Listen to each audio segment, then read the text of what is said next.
ब्रेकनंतर breakfast न्यूजमध्ये आपलं पुन्हा एकदा स्वागत। वळूयात पुढच्या बातमीकडे।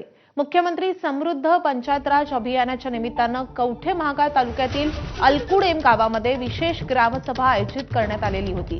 विशेष म्हणजे या ग्रामसभेला बायोमेट्रिक पद्धतीनं गावचे सरपंच, उपसरपंच, अन्य पदाधिकारी आणि ग्रामस्थ आणि अधिकारी देखील उपस्थित होते।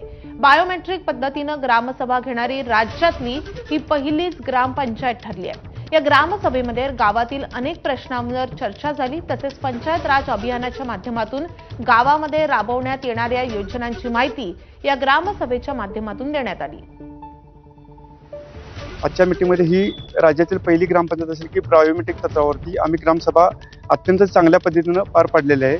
तसंच आजच्या ग्रामसभेमध्ये जे आयुष्यमान कार्ड काढणार नाहीत किंवा ज्यांची राहिल्यात त्यांना आम्ही रेशनिंग देणार नाही। जो पण ते कार्ड काढणार नाही तोपर्यंत त्याला रेशनिंगचा लाभ मिळणार नाही।